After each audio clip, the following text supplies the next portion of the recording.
I've spent over 3,500 hours playing HOI4, but in all that time I've almost never used mods. So to challenge myself, I've chosen 5 of the biggest total overhaul mods and will attempt a world conquest in all of them, starting with Old World Blues.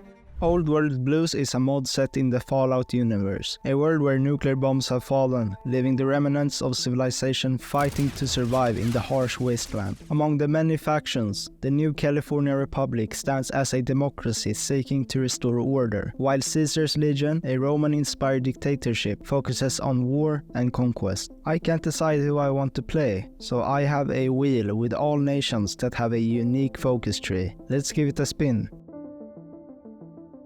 It lands on New Vegas. Let's see what they're about. New Vegas is what remains of pre-war Las Vegas, led by Mr. House, a brilliant businessman who predicted the nuclear war and survived by sealing himself in a secure vault. From there, he controls New Vegas with a robot army. Let's see how this goes. So here we go. I have no idea what I'm doing. The first thing I notice is that we have very little manpower. There's also a money system and a completely revamped research tree. I'll just move down the focus tree and see what happens. It seems to be laying out a backstory. I'll just pick the options that seem best. Now I have to decide which factions get to control the casinos. Again, I'll pick what seems best. The backstory is over. Now, let's see what our focus tree has to offer next. We have a choice. Keep Mr. House or bring in a new ruler. Mr. House and his robots are really cool, so I'll keep him. The other side of the focus tree is about the casinos. I don't know what I'm doing, so I'll choose a random focus and continue building up. We're being extorted by some raiders. Mr. House will not be extorted. We will crush anyone who opposes us. We're making a lot of money from our trade node, but I'm not entirely sure how to use it. One option is to invest it in the tourist competition with New Reno. Apparently New Vegas and New Reno are competing for tourists, and if we attract more than them, we'll make a lot of money. We have the option to buy equipment, but Mr. House doesn't settle for second best. New Vegas will not be defended by outdated or inferior weapons. We'll invest everything into our robot army. The tourism season ends and we've beaten New Reno. Air is always important, so I'll start researching that. There aren't many good focuses left on the Mr. House part of the tree. Most of it is locked behind a focus that unlocks after the year 2279. I'll start moving down the casino part of the tree. I've been building civilian factories for 3 years. I have a feeling that war is coming soon, so it's time to switch to military factories. With our new military factories, we can finally start establishing an air force. It's time to seriously build up our army. Mr. House demands the highest quality forces, and New Vegas will have the most formidable army in the wasteland. Our forces are ready. We've built a full army of robots. They're good, but good isn't enough for Mr. House. He seeks excellence, so we'll double their size. Excellence comes at a cost, a huge robot deficit and 0 manpower. The deficit we can handle, but the lack of manpower could become a real problem. I'll look for policies that increase our recruitable population. It's finally past 2279, which means we can unlock the focus, the Platinum Ship. If you've played Fallout New Vegas, you know that the Platinum Ship is a storage device created by Mr. House before the war. It contains a new operating system that will make our robots even more powerful. We've acquired the Platinum Ship, and our robots are stronger than ever. Just in time too. Caesar's Legion has attacked the NCR. This is the moment we've been preparing for. When our army is fully equipped, the entire wasteland will witness the power of New Vegas. I'll prepare my divisions for war. This is a critical moment in the game. Either we destroy the NCR and secure our place as a dominant world power, or 2 hours of preparation will be for nothing. Our army is nearly equipped and ready. I think the time has come to make our move. The border is completely undefended and we're fully equipped. There's no time to waste. It's time to strike.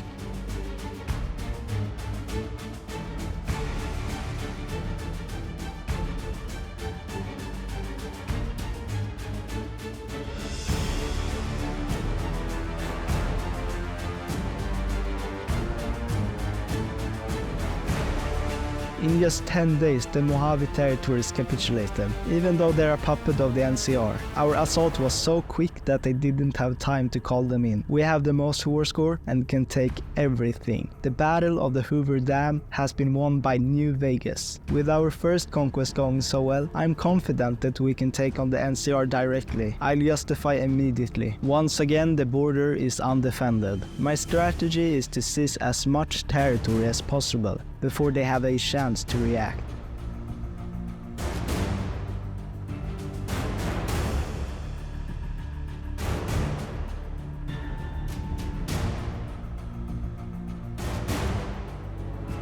We've secured a nice front line, right in time for their counterattack.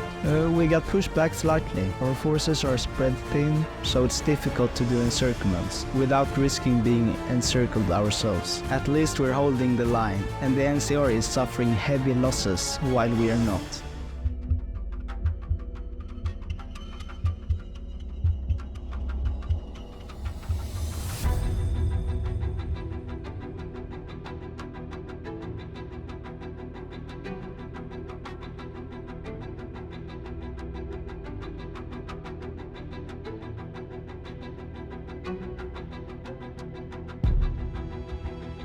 I've split the front line in two. I want to cut off Kaiser's Legion, so they don't get more war score. But my lines are getting thinner. To make any real progress, I need more divisions. Unfortunately, I'm barely producing enough to reinforce my current troops, and our manpower is running dangerously low. I'm making a risky move, but if it pays off, we can cut off Kaiser's Legion, and thousands of NCR will be dead.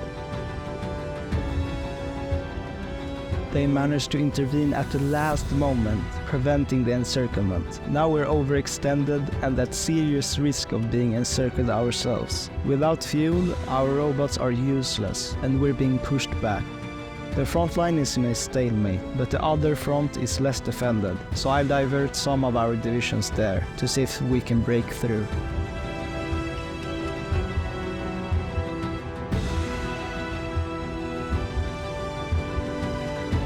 It worked! We've cut off Kaiser's Legion and isolated the NCR, but we're dangerously overextended, and any wrong move could reverse our gains. They're exploiting the gaps in our front line. We're now at risk of a game-ending encirclement. However, we can't afford to abandon the south. Destroying these divisions is critical. It could cripple the NCR's ability to fight back.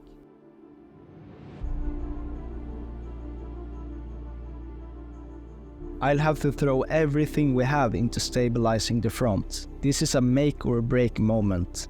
I need more divisions, but we have no manpower. They've encircled one of our divisions, and the rest are getting pushed back. At least we've encircled them too. Our main front is on the verge of collapse. I have no choice but to stabilize it, so I'm putting the southern offensive on hold. To regain control, we have to go on the offensive. Pushing back is our only option to relieve the pressure.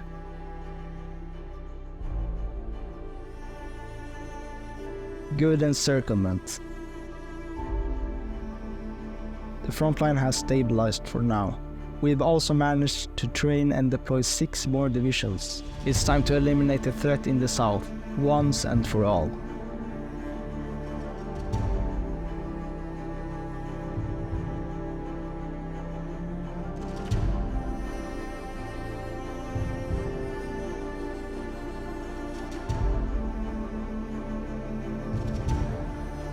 We've successfully eliminated the southern threat. Now, the full might of New Vegas can focus on the main front. It's time for a decisive, all-out push.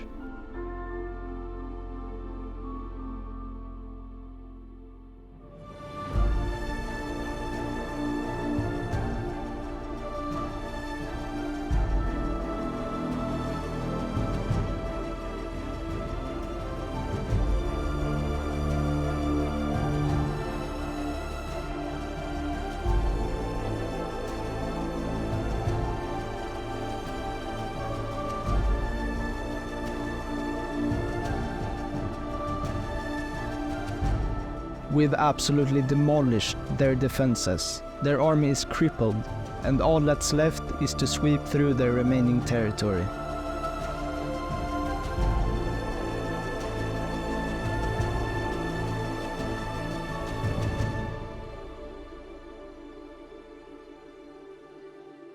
They're defeated with emerged victorious with the most war score, allowing us to take everything.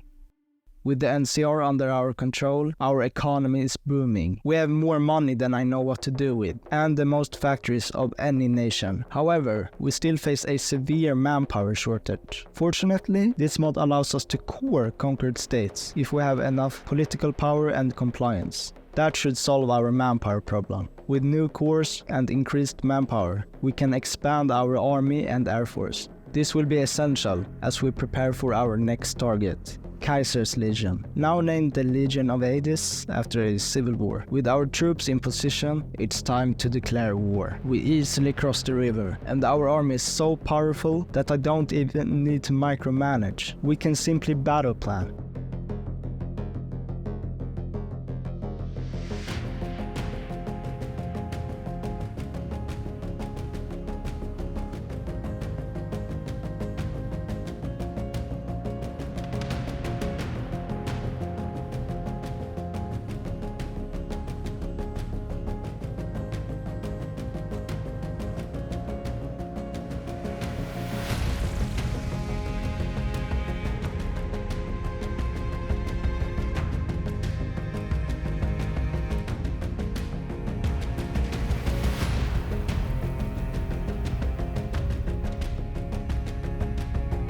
The Legion of Hades is on the brink of capitulation, but we received troubling news. An alliance north of the NCR's former territory has declared war on us. This is a serious problem. With our manpower issues, I've only managed to deploy 8 divisions. I'll have to divert some forces, but doing so risks leaving gaps in our front line against the Legion of Hades. Time is of the essence. I need to defeat the Legion of Hades quickly before our northern front collapses. We're being overwhelmed in the north. Our divisions will have to hold the line until our main army can reinforce them.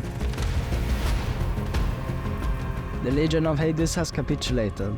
Now we can turn our full attention to making our invaders regret ever challenging us. Our main army has arrived, and it's only a matter of time before we push them back. In just a couple of days they gave up.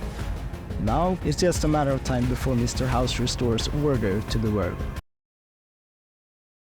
Mr. House now controls the whole map. One world conquest is done, but the challenges are only just beginning. 4 more mods, each with its own unique challenges. Let's see what the next one has in store. But before we do that, you have to subscribe now. The next mod is not a mod. It's this video's sponsor, World of Warships. World of Warships is a massive naval combat game that lets you lead a fleet of some of history's most iconic ships. There's more than 500 ships across 10 nations. You can choose from many different ship classes: battleships, destroyers, aircraft carriers, or cruisers. And if you're feeling sneaky, they've recently added a new class of submarines. In fact, they release new content every month, ranging from new ships and ship classes to in-game nations and cosmetics. So there's always something new to experience. There's more than 40 in-game maps, all with dynamic weather and new stunning water effects and textures that makes it look like real life. Whether you prefer to play solo or team up with friends in the Division game mode, World of Warships has something for everyone. So if you're looking for a game that's the perfect blend of action and strategy, check out World of Warships now by clicking the link in the description. And if you're a new player, you get awesome bonuses like premium time, credits, and even your choice of a premium ship. Did I mention that the game is also available on consoles?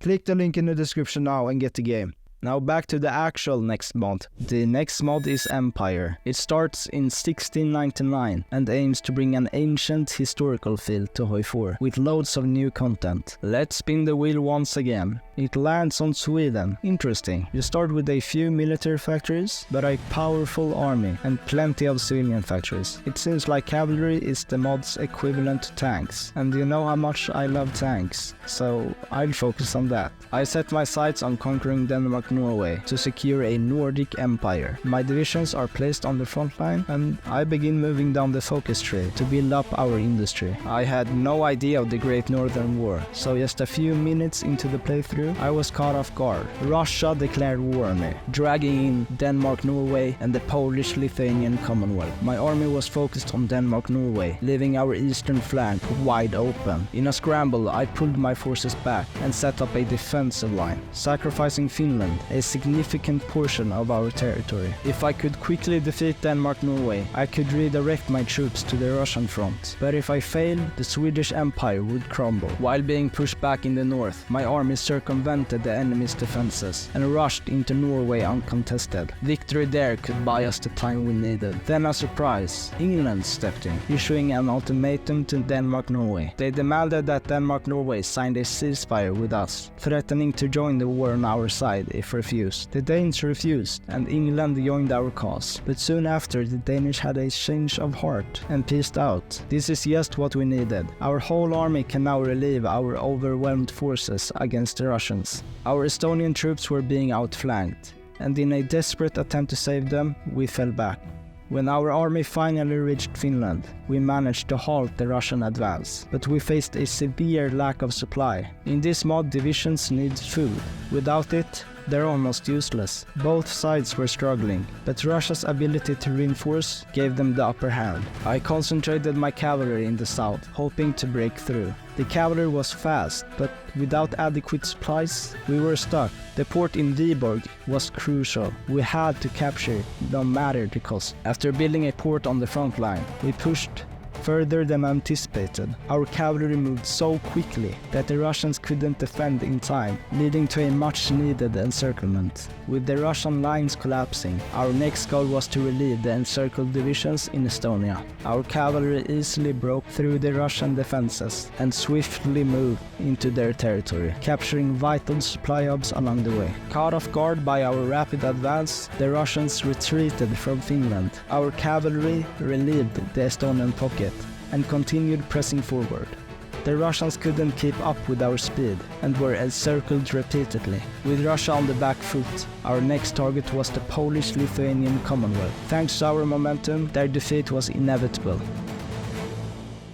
After the fall of their ally, it was only a matter of time before Russia collapsed. Our cavalry simply walked around their units.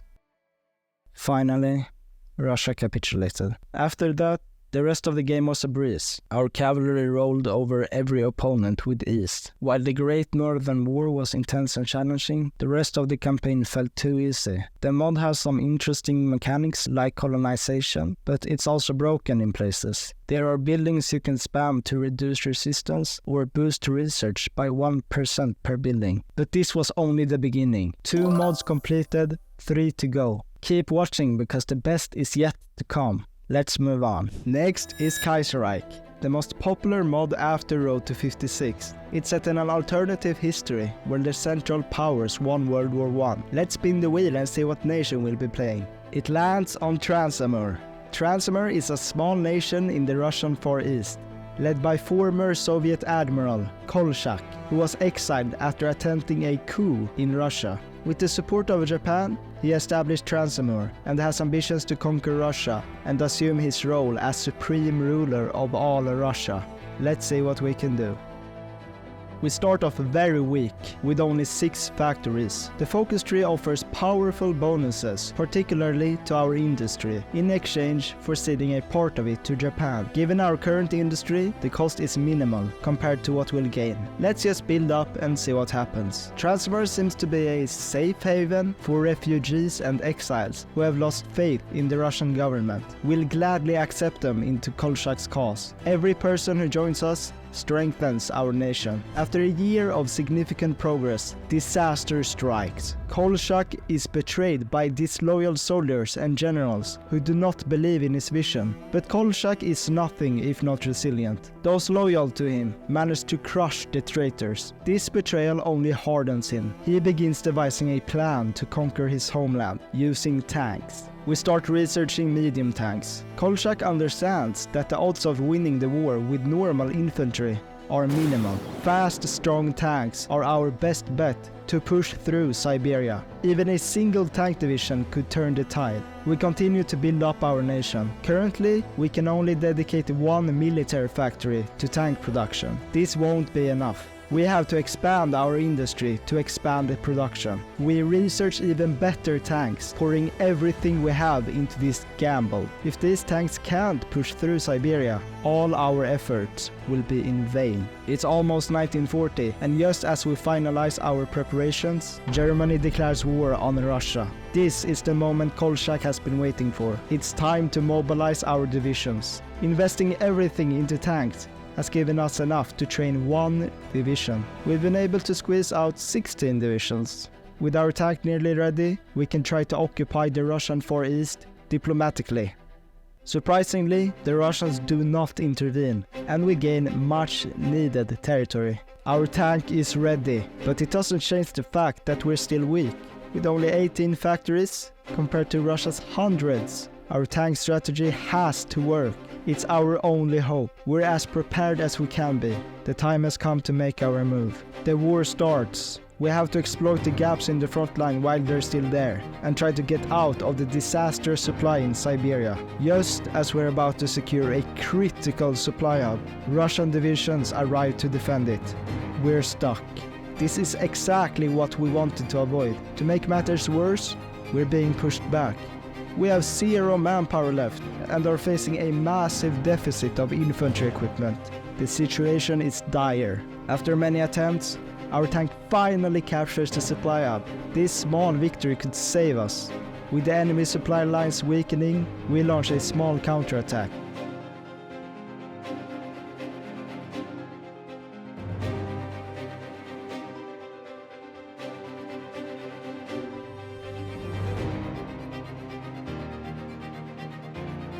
The speed of our tank allows us to encircle some Russian divisions, and thanks to our maintenance company, we captured their equipment, a crucial gain given our shortages. We managed to capture an additional supply hub. This is a turning point. The tide is starting to shift in our favor. Seeing an opportunity, we push further and managed to cut off a large portion of the front. Our tank production has continued, and we deploy a second tank. We've accomplished all of this with just one. Now let's see what we can do with two. The tank gamble is paying off. We're in a much more comfortable position, and are almost out of Siberia. We just need to follow the supply hubs. Another opportunity arises to encircle the entire front line. It's risky, but the potential reward is huge.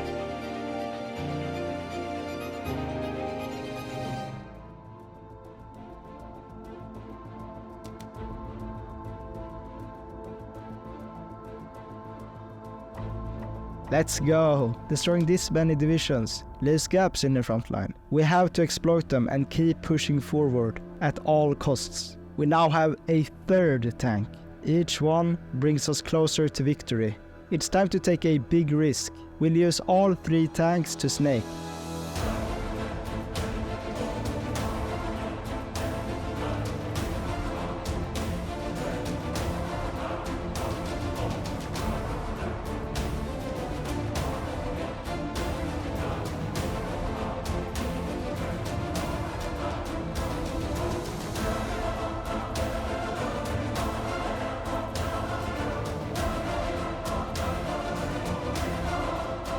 The gamble pays off.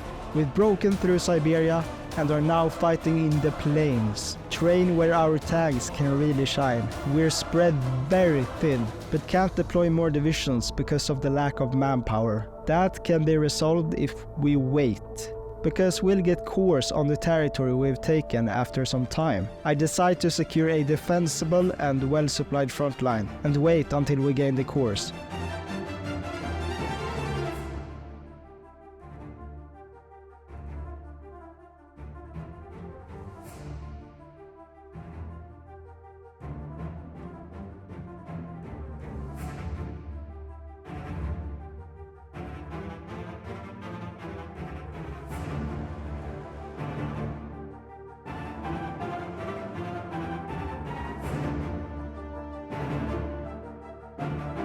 It's a dangerous situation, but it's the best we can do. We're stretched to our limits, but I'll try to hold this line until we get those cores. It's going to be tough. Finally, we got the cores. We now have over 2 million manpower. This changes everything. Let's train up more divisions and resume our push. As our new divisions deploy to the front line, disaster strikes. Mongolia has joined Russia's faction. Just when everything was going so well, a new threat appeared. We don't have enough divisions to defend and are at serious risk of being cut off and encircled. I don't know how we're going to stop this. Our entire army will be destroyed.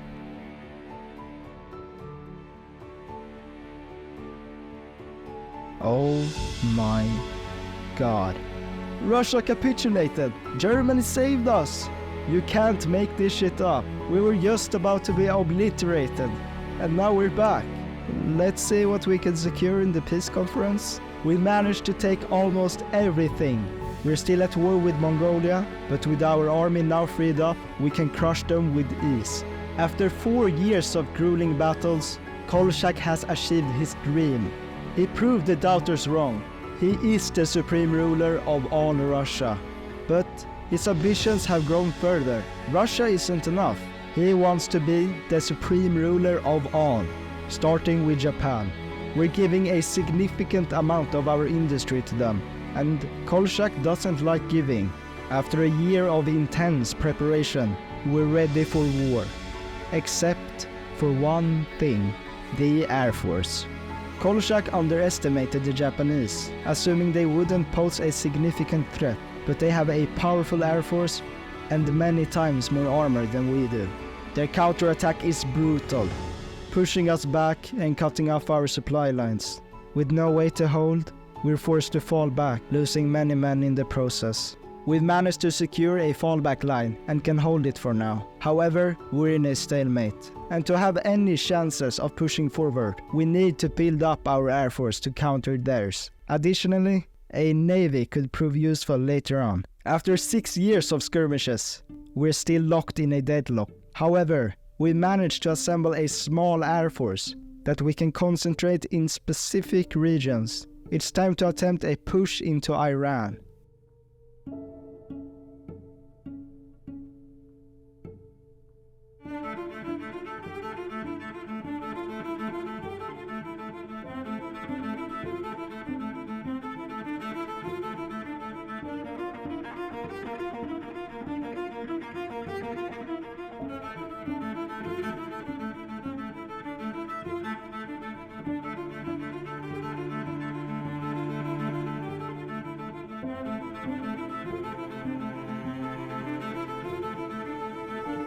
It's a hard-fought battle, but we've captured half of Iran. Unfortunately, we're stuck again and can't make any further progress. I'll attempt another push. We can't afford to stay on the defensive forever.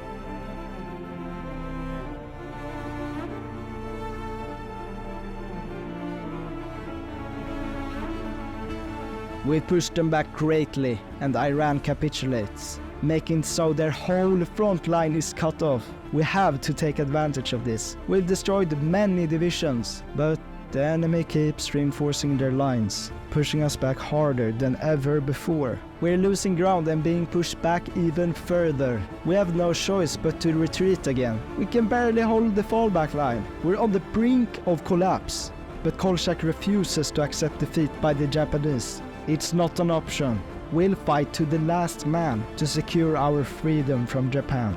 Kolchak orders a retreat back into Russia, abandoning territory that thousands of men died to conquer.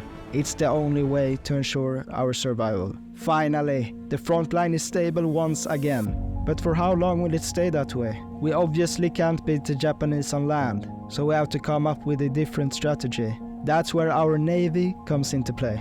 Over the 12 years we've been at war, we've established a supreme Russian navy, and it's time to use it. Kolchak orders the fleet to begin destroying the enemy's naval forces. Large portions of the enemy's fleet have been destroyed, setting the stage for our next move, an island-hopping campaign executed by our newly trained marines. While our brave men hold the front line, our marines move to capture crucial islands.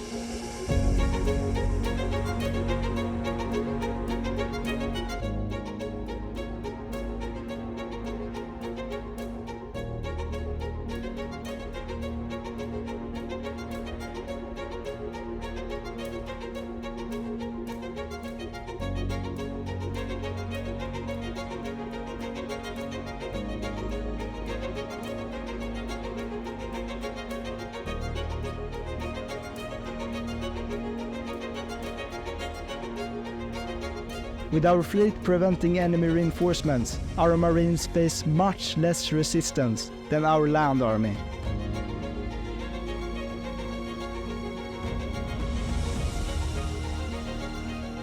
The island campaign has successfully diverted the enemy's attention, allowing us to start making progress on the main front after a 4-year-long stand-down.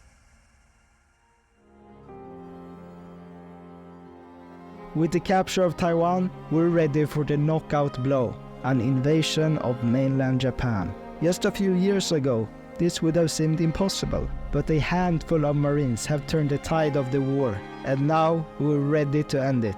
As nukes fall on the Japanese coast, our Marines prepare for battle. They land easily and secure a beachhead. They defend the port until our tanks can arrive. Kolchak has invested everything into these tanks over the past 20 years. What began as a gamble has paid off. They're now the best attacking force on the planet, and they will make Japan regret exploiting us.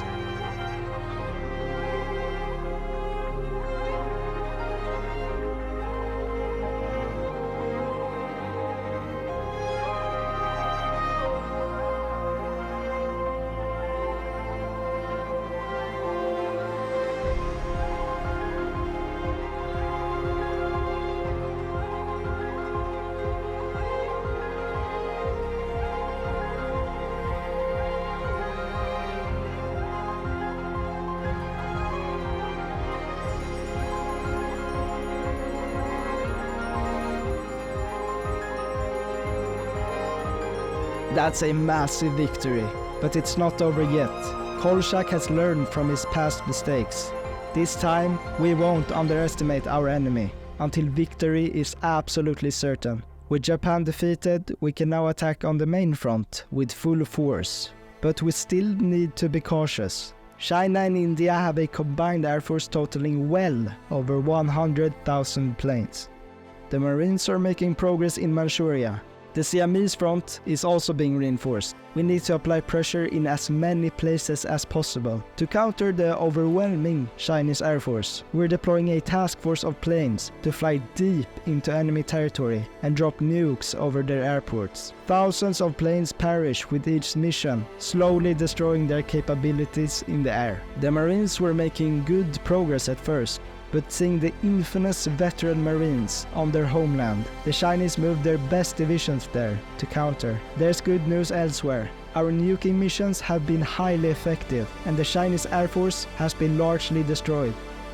This gives our ground troops the opportunity to attack with complete air supremacy. We start a full-scale attack on the main front, crippling the Chinese army.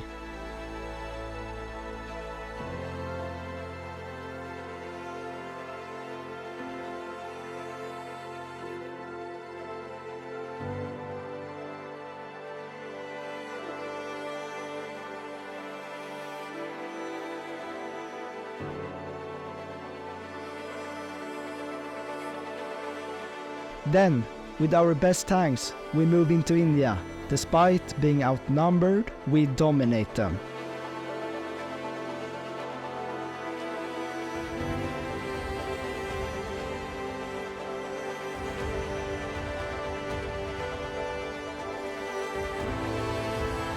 India has been knocked out of the war. China and Siam are now the only remaining enemies. Seeing their allies capitulate one after another has taken a toll on their morale. After 16 million casualties, they finally surrendered. Kolchak has surprised everyone. Again, against all odds, he defeated 2 world powers. With the full support of his army, we prepare for an invasion of Austria. After meticulously building up the supply network to sustain our massive army, we strike. The first move is to destroy their superior air force, so we initiate a widespread nuking campaign, targeting their airports. With their air capabilities crippled, we begin our ground assault.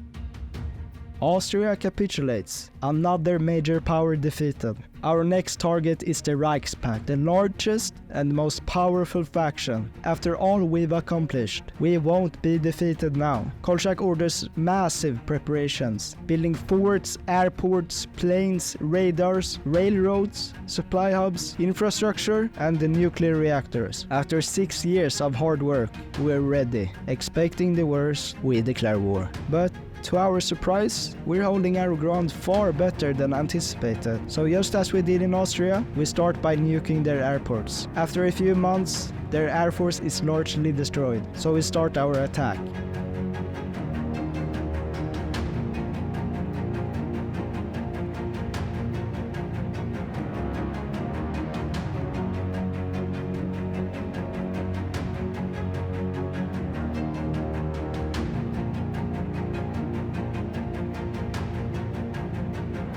After taking out Belarus and the Baltics, we launch an assault into Germany. Shockingly, the Germans stand no chance against our tanks. As the strongest nation on Earth, I expected a tougher fight.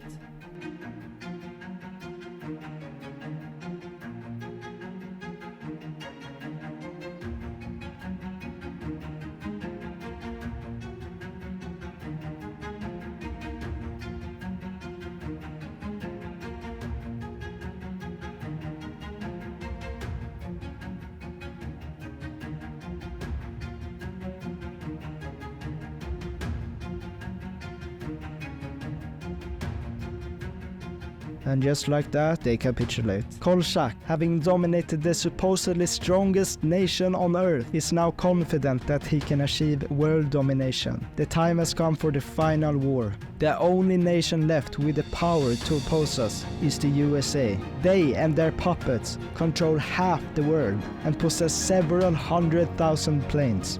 On paper, they're more powerful than us, but every enemy we've faced has been more powerful on paper.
And just like that, no one can oppose us. Although Kolchak won't stop here. The supreme ruler of all hasn't been reached yet. Kolchak can now assume his position as the supreme ruler of all. Starting as a weak and helpless nation, we've defeated world power after world power, all thanks to Kolchak's leadership. I really enjoyed Kaiserreich. The storyline was engaging and the AI was more challenging than in vanilla. I'll definitely be playing more of this mod, but that was only the third mod. We've got 2 more to go, each with its own unique challenges and surprises. Things are about to get even more interesting. You won't want to miss what's coming next. Hearts of Minecraft. It's HOI4 in the world of Minecraft. Pretty simple, but very different. So, which nation will we be playing? The wheel lands on the Cult of Notch. Interesting. The Cult of Notch is a fanatical nation devoted to Notch and his teachings, with a mission to destroy the non-believers and bring back religion to the overworld. We start off as a bit of a joke, honestly. Just 4 factories, terrible technology, 2 under-equipped divisions, and almost no manpower. In our current state, we can't even defend our homeland, let alone bring religion back to the world. But we move down the focus tree, gradually building up our industry and carving out a place for ourselves as the home of Notchism. After some time, we've developed a respectable industry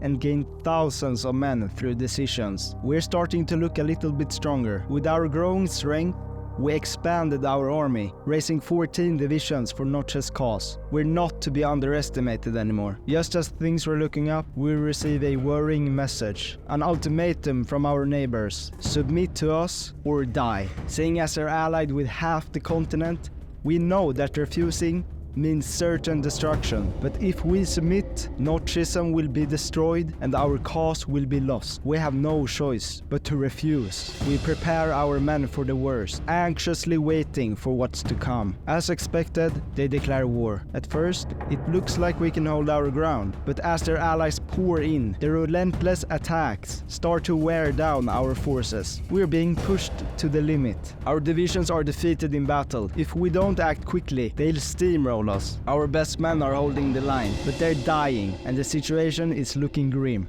Then, disaster strikes. Another front opens up. Outmanned and outgunned, we're forced to pull back for a last stand. We scrape together whatever equipment we have stockpiled and train up more divisions. But our lines are breaking, and defeat seems imminent. Just when all hope seems lost, our freshly trained soldiers deploy to the front lines, easing the pressure, but we're still facing relentless attacks with no real chance of counterattacking. We start researching tanks, hoping they'll turn the tide of the war, but it will take a long time to produce enough to supply even 1 division, so we'll have to hold on bitterly until then. After what feels like an eternity of holding out, something strange happens. Hero Brian rises up, destroying some of the attacking forces. This unexpected turn weakens the enemy, giving us the chance to strike back and reclaim our homeland. Hero Brian pushes them away from our borders, freeing us from their attack. But just as quickly, he is defeated, and we're back to defending. Just as we think we're safe, Hero Brian turns on us, but his army has been crippled, so this actually works in our favor.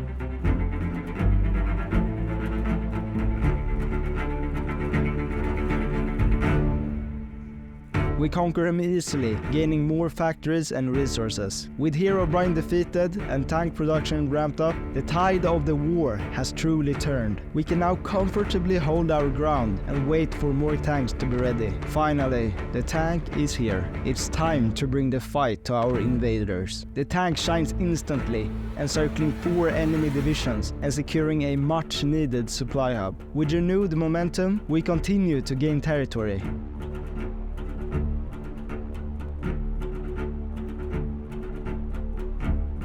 Just as we're launching another offensive, disaster strikes. Our neighbors declare war, threatening to encircle our army and move into our undefended homeland. We're forced to pull back, but it's a costly retreat. We're back to where we started, but we've proven that we can succeed. This is just a small setback. We reorganize and resume the offensive, swiftly retaking what we've lost and pushing even further. Our offensive is going well, and we can now deploy another tank division. It's time for the killing blow.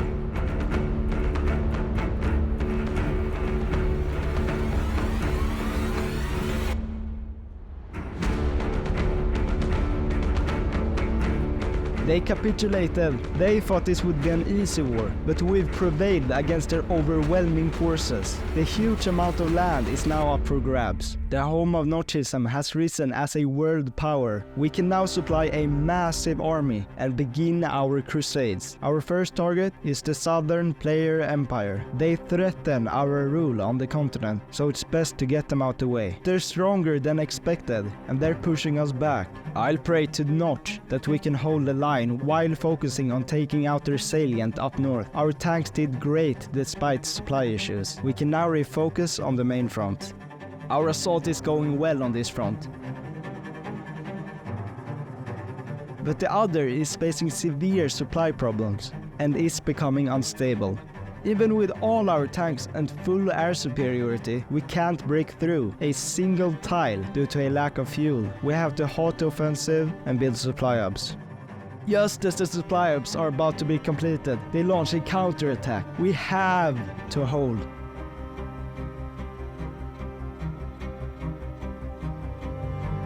After throwing everything we have into the defense, we managed to hold the line, and the supply hubs are completed. With impeccable supply, we renew our offensive. Now fully fueled, our tanks demolish the enemy, securing a massive encirclement.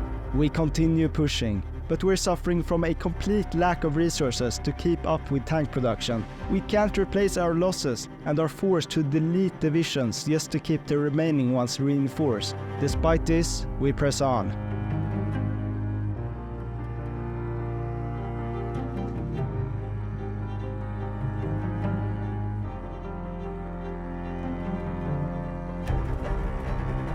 We cut the front in two and continue east. Supply is terrible and we're losing many tanks each day. But with no other choice, we have to keep up the attack. After heavy casualties, we finally defeat their forces and launch a full-scale attack into their homeland.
After breezing through their territory, they capitulate, and we're victorious once again. We're now unbeatable, with a huge air force and plenty of tank divisions. A world conquest is just a matter of time, so I'll quickly skim over the remaining footage.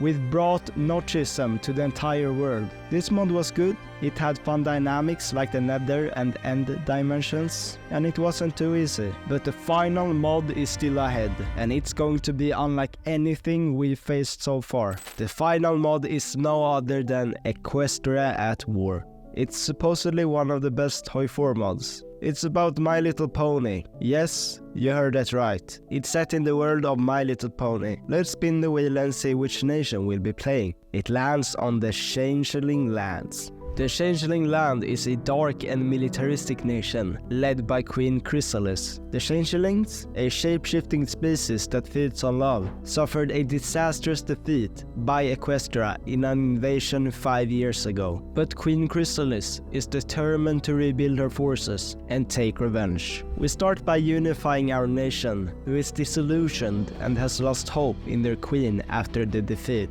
The Changelings are in turmoil, but with some good old propaganda and government aid, we aim to rekindle their loyalty. Our efforts are paying off. The Changelings are once again rallying behind Queen Chrysalis. The next step is expansion. Our northern and southern neighbors are much weaker than us, and they can serve as a stepping stone in our quest for revenge against Equestria. We send an outrageous ultimatum to the polar bears in the north. As expected, they refuse. They'll regret that decision. It's time to strike. Their army stands no chance against ours. The snow won't protect them from us.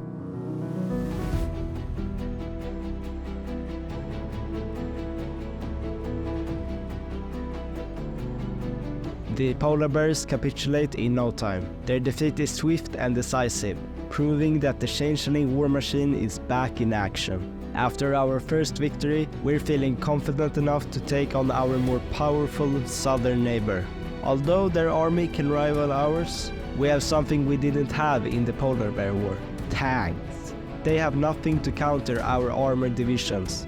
We prepare for conquest with renewed confidence. Our preparations are complete. War is declared.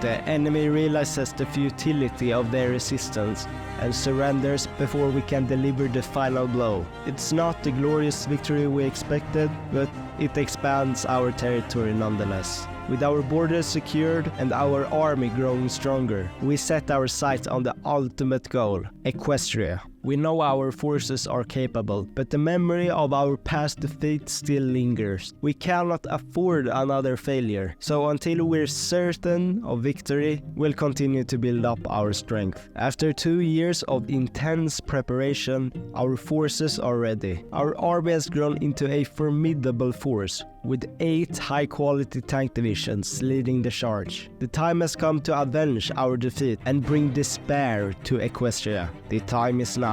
Equestria's days are numbered. The final reckoning is upon us. Our tanks tear through their defenses as if they were paper. Despite their numerical advantage, their quality is no match for our might. Encirclement after encirclement, their forces dwindle. But Equestria is vast, and they continue to mobilize more divisions. This will be a long and grueling war. Our tanks run circles around them, leaving a trail of devastation. Within a few months, we cripple their ability to defend themselves. Millions lay dead behind us, but we must press on. There's no turning back.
At last, we are triumphant. Equestria has fallen, and our fallen brothers can rest in peace, knowing that their sacrifice was not in vain. Today, the changeling lands stand victorious, and Queen Chrysalis' revenge is complete. But the Equestrians don't accept their defeat. Under our rule, the ponies' fighting spirit is at an all-time high. The civilian population is mobilizing in a way it hadn't during the war. There's still much work to do. Conquering Equestria was the easy part. Holding on to it will be a much harder task. To avoid letting Equestria become a massive drain on our resources, we have to pause our expansion and focus on consolidating our occupation. Failure to do so could destabilize everything we fought for. We begin by centralizing the government, tightening control from the top to ensure that every part of Equestria falls in line. Next, we appoint regional commissariat, loyal officials tasked with enforcing our rule and maintaining order in each province. To reward loyalty and secure the support of our veterans, we redistribute property to those who served our cause. We upscale our police force, doubling down on security measures to root out any remaining pockets of resistance.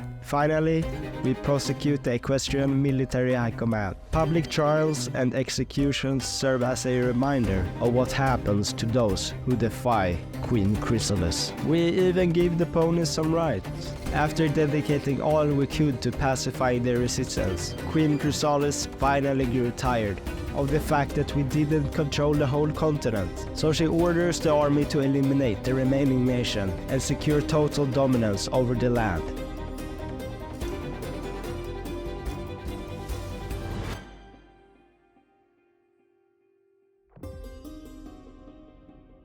They couldn't put up much of a fight against our battle-hardened soldiers. But just as we secure this victory, an armed insurrection has risen up. This might be because I wasn't bothered to read all the events, but who knows. Let's put them down. We can't fight them. The supply is horrible and they magically take tiles around us. Even after devoting most of our forces to stop them, they came out victorious. This is a humiliating defeat for our nation. But elsewhere our efforts have been a great success. Their resistance has been mostly put down and Queen Chrysalis can now crown herself the Empress of Equestria. With Equestria mostly stabilized, we can finally turn our attention back to expansion. Our next target is an island nation, just outside our borders. Their defeat comes swiftly, allowing us to prepare for a much larger campaign, an invasion of Griffonia. Like us, they managed to unify their entire continent. If we win this war, Queen Chrysalis' rule will span 2 continents,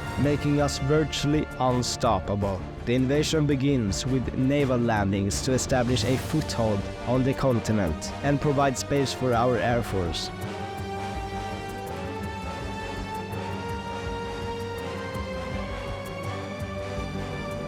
Their defenses are caught off guard, allowing us to bring our entire army onto the continent. Once again, our tanks lead the charge, steamrolling their forces and expanding our beachhead to accommodate more divisions. However, with our entire army crammed into such a small area, we face severe supply issues. To alleviate this, we order our tanks to push forward and secure more territory. A massive encirclement solidifies our position, putting us in a strong, comfortable situation for the next phase of the campaign. We can now wreak havoc on Griffonia.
And just like that, we've secured an empire spanning 2 continents. No one can stand against us now. It's time to bring war on the remaining countries.